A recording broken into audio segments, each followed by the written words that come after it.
నమస్తే అండి, నా పేరు Anand Kumar, DSP ACB Rangareddy range. మాకు ఒక కంప్లైంట్ రావడం జరిగింది. ఇక్కడ ఒక ఎస్ఐ గారి పైన, తర్వాత ఒక కానిస్టేబుల్, ఆయన ఈ ఎస్ఐ గారేమో బాలరాజ్, తర్వాత కానిస్టేబుల్ ఏమో రాఘవేంద్ర అలియాస్ రాఘవ అని చెప్పేసి వీళ్ళు. దీంట్లో ఆ కంప్లైంట్ ఏంటంటే, మా దగ్గర అప్రోచ్ అయిన కంప్లైంట్కి ఒక ల్యాండ్ ఉంది, 400 చిల్లర గజాల ల్యాండ్ ఉంది. ఆ ల్యాండ్లో డెవలప్మెంట్ అగ్రిమెంట్ కమ్ జీపీఏ చేసుకున్నారు ఒకరితో. చేసుకున్న పార్టీతో కొంచెం టైం లిమిట్ ఉంటుంది కదా, దానికి ఆ టైం లిమిట్ దాటిపోయిన తర్వాత అది ల్యాప్స్ అయిపోయింది. ల్యాప్స్ అయిపోతే మళ్ళీ second development agreement come GPA రెండోసారి కూడా చేసుకున్నారు. చేసుకున్న తర్వాత వాళ్ళకి ఏమైందంటే, ఈ రెండు అగ్రిమెంట్స్ కలిపి ఇంకొక థర్డ్ అగ్రిమెంట్ తయారు చేసుకొని, ఆ థర్డ్ అగ్రిమెంట్ ఫేక్ సిగ్నేచర్స్తో, ఆ ఓనర్ యొక్క ఫేక్ సిగ్నేచర్స్తో వేరే వాళ్ళకి సేల్ డీడ్లో ఎంటర్ అయినదని చెప్పి అలిగేషన్ చేస్తూ మా దగ్గర వచ్చిన కంప్లైంట్, ఇక్కడ ఒక కంప్లైంట్ ఇవ్వడం జరిగింది చందానగర్ పోలీస్ స్టేషన్లో.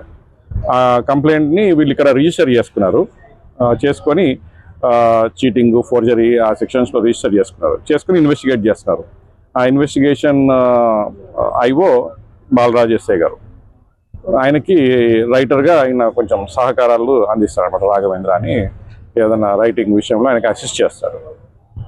ఈ క్రమంలో వాళ్ళు ఈ యొక్క ఇన్వెస్టిగేషన్, ఆ కేసులో ఇన్వెస్టిగేషన్ చేయడానికి అదర్ సైడ్ పార్టీ పైన ఏవైతే అభియోగాలు ఉన్నాయో, ఫోర్జరీ, చీటింగ్ అట్లాంటివి ఉన్నాయో, అవన్నీ దానికి కన్సర్న్ డాక్యుమెంట్స్ కలెక్ట్ చేయడం కోసం అని చెప్పేసి, తర్వాత సిగ్నేచర్స్ వెరిఫికేషన్ కోసం అని ఎఫ్ఎస్ఎల్కి పంపించడానికి, అంటే ఇట్లాంటి అన్ని ఇన్వెస్టిగేషన్ చేయడానికి, మళ్ళీ ఛార్జ్ షీట్ ఫైల్ చేయడానికి ఇనిషియల్గా 2 lakhs డిమాండ్ చేశారు.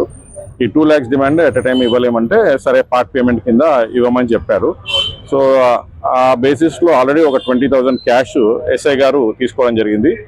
ఒక 10,000 రూపాయలు పేటిఎం ద్వారా మన రాఘవేంద్ర అనే కానిస్టేబుల్కి ఇవ్వడం జరిగింది.